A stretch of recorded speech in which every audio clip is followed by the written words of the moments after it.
Eu prometo ser o mais breve possível e manter a qualidade nas minhas respostas, sobretudo a partir da excelente fala do procurador André de Carvalho Ramos, a quem eu agradeço imensamente pelas considerações, pelas perguntas, e reitero aqui sempre o meu apreço e a minha admiração, professor e procurador André. Eu vou tentar estruturar a minha fala aqui a partir de tudo que foi dito pelos senhores, primeiro.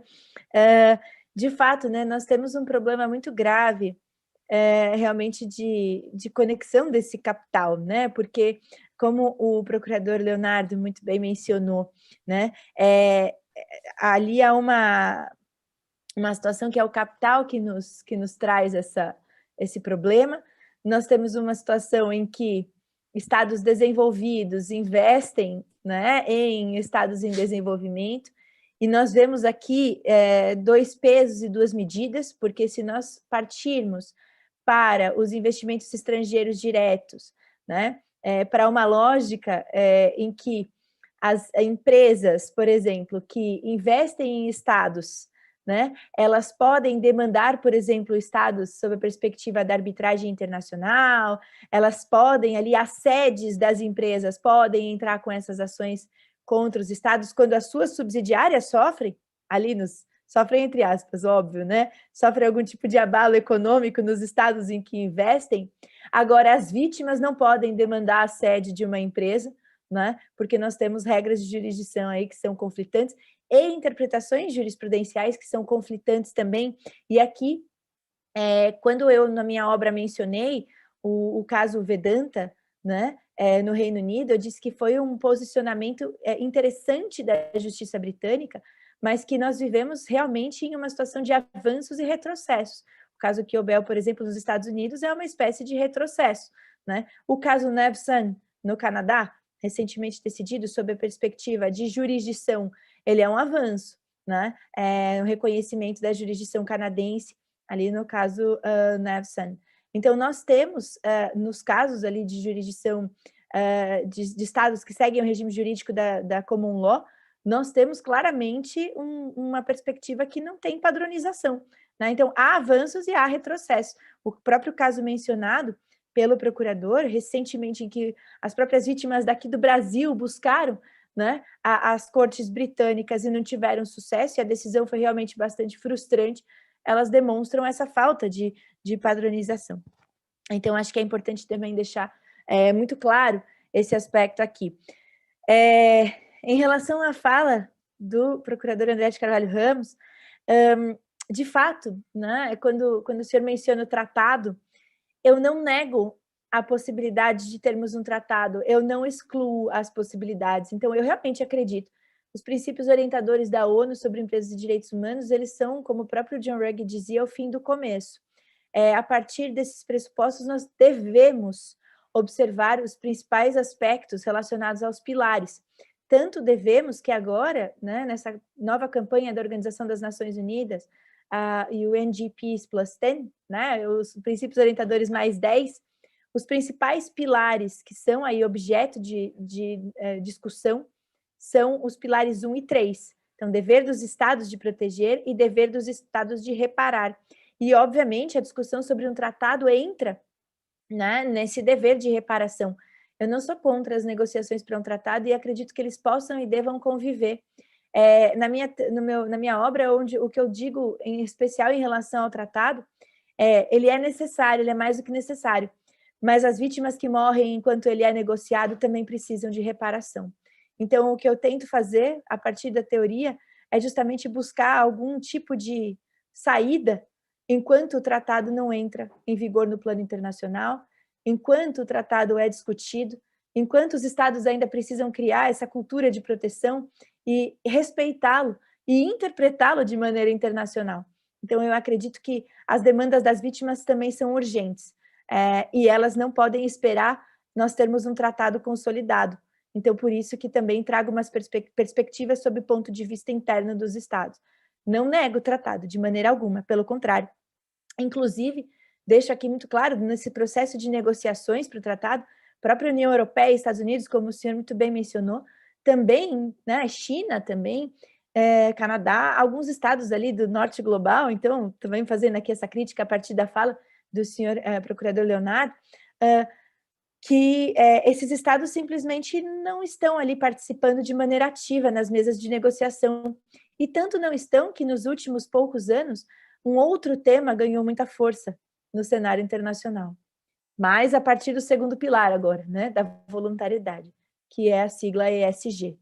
Então, se hoje nós falamos em ESG, o famoso agora, né, compliance em direitos humanos em empresas e direito ambiental, agora esse tema que está na moda, né, é justamente por conta dessa resistência, desse rechaço por parte desses estados do norte global em relação a essa temática, a adoção de um tratado. Então, seria essa uma forma, e eu até provoco também, todas e todos que aqui nos ouvem, seria essa forma também agora, vamos criar regras de ESG, as próprias empresas fazendo isso, né, uma forma de reinventarem o capitalismo, né?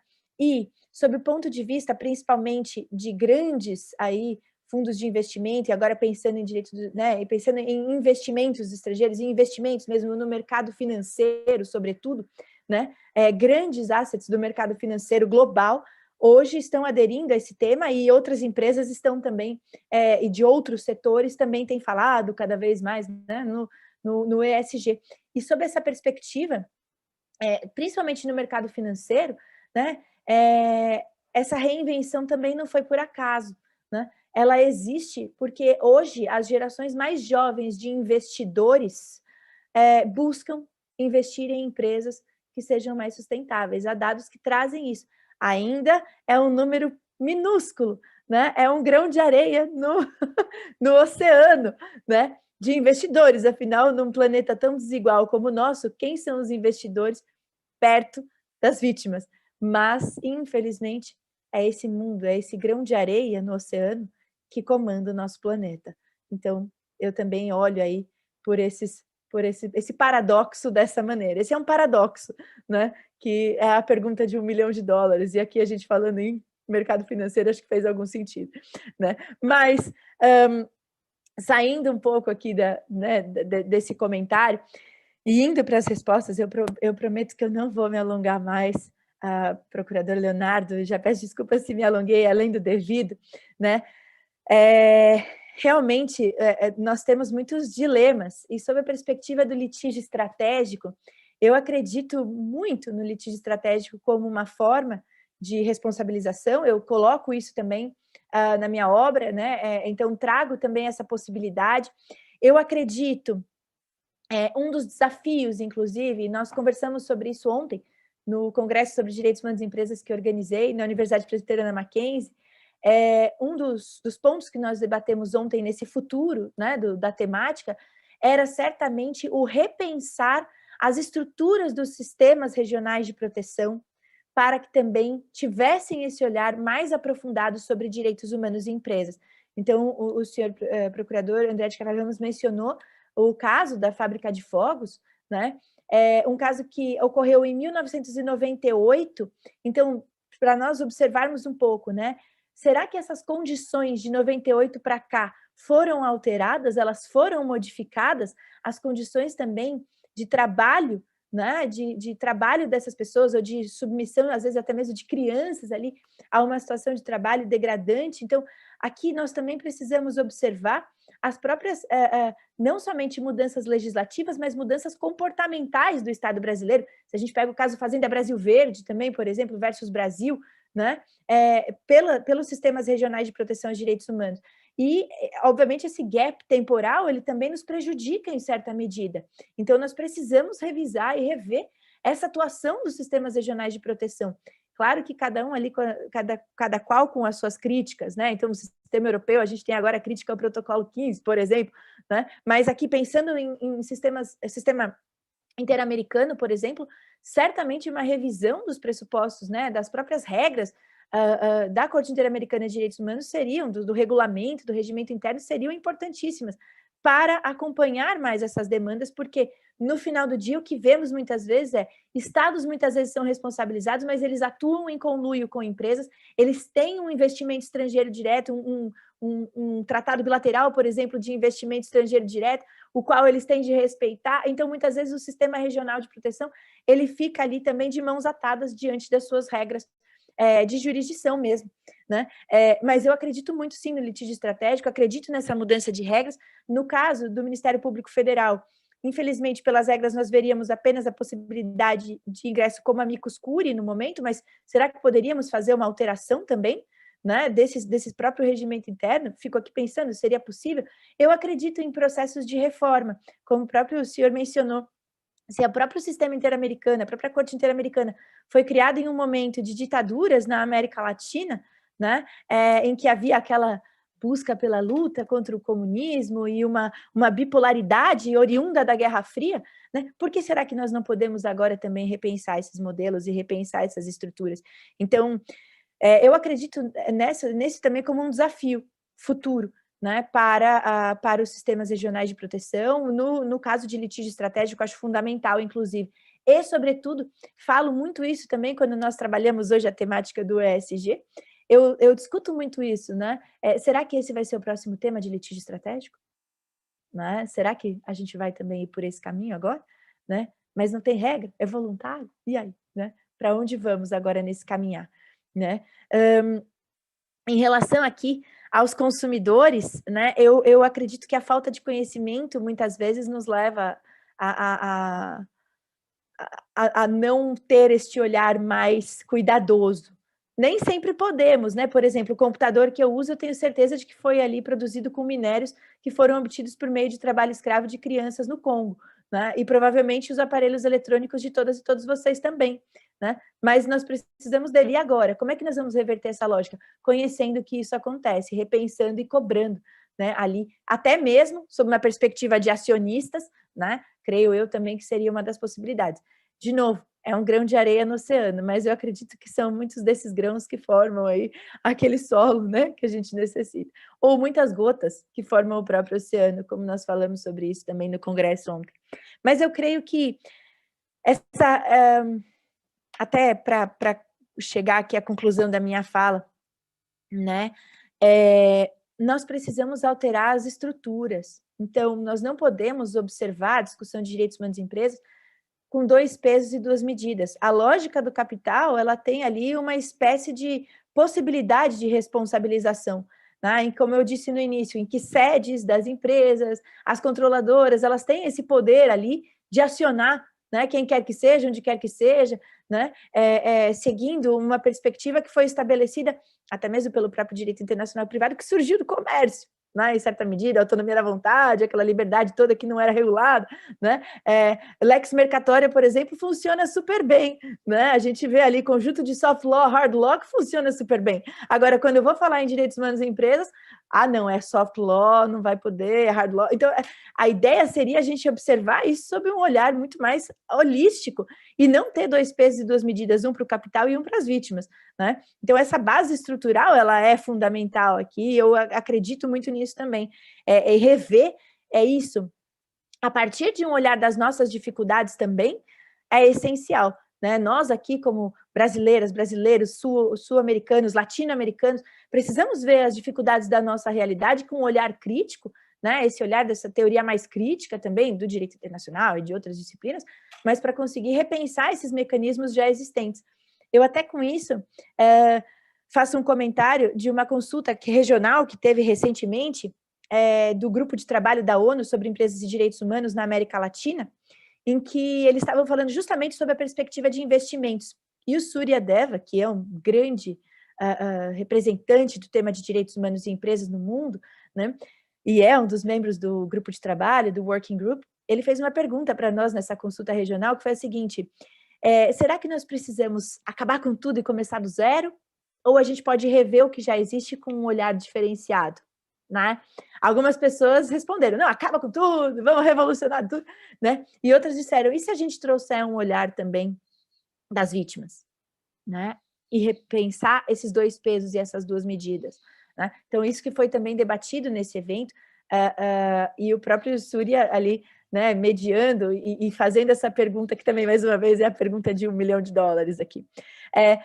Por fim, né, até mesmo sobre processar controladoras, acho que essa também é mais uma pergunta bastante capciosa, e no caso Chevron ou Chevron, como for, né, aí preferirem a pronúncia, né, aqui nós temos também um problema que é, novamente, de estrutura, né, do capital. Então, estrutura do capital e normas, né?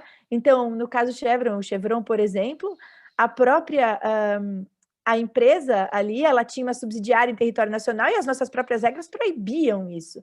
Então, nós temos um problema de empresa que simplesmente fugiu com o patrimônio do território equatoriano, depois de uma decisão de aproximadamente 9, 10 bilhões de dólares, né?